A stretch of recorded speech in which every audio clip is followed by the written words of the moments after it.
Welcome to www.staxi.com. Today's topic, an airport wheelchair needs to be convenient for all. For those with mobility issues, the need for an airport wheelchair is even more pressing.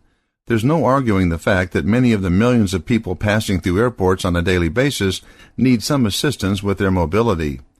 Who, facing a walk through 3 different terminals at O'Hare, hasn't wished that all the floors were made up of those mobile strips or that they had someone to push them?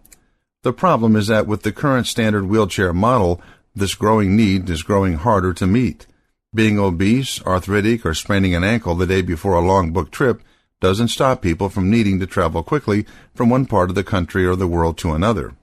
Having chairs that wear out rapidly under the kind of use transport chairs receive, or are stolen because they're designed to be conveniently transported by car and or their occupant, doesn't eliminate the need of airports to have sufficient airport wheelchairs or the obligation of getting people to the gate on time.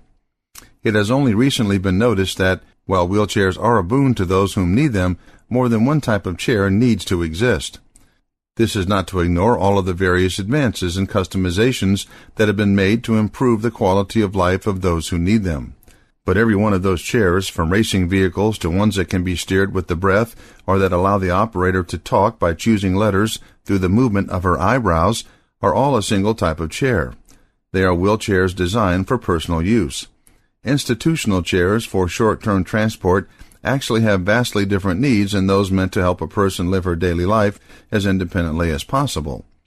Airport wheelchairs should be designed to facilitate ease of access and use by their operators, who for safety reasons are almost never the people riding in them.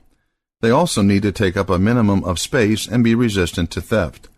Standard wheelchairs are designed to be folded up and put in the back of a car or a trunk so that the user may easily transport it from place to place.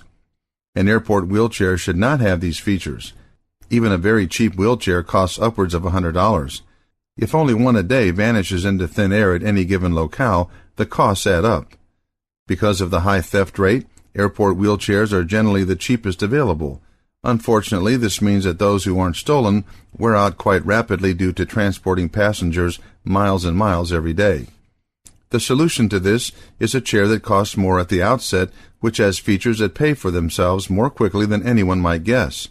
Imagine a nestable chair, just like the luggage carriers, not taking up much more space and is easily secured and easily located. Imagine, too, that this chair is sturdy and has a number of features that allow for easy transport of the passenger. However, while the nesting allows for conservation of space, it is so constructed that it cannot be folded up and put in a trunk or transported by its occupant. What you are imagining is a chair that can last 10 years without being replaced, rather than 1 or less. To find out more information on topics like this, please go to www.staxi.com.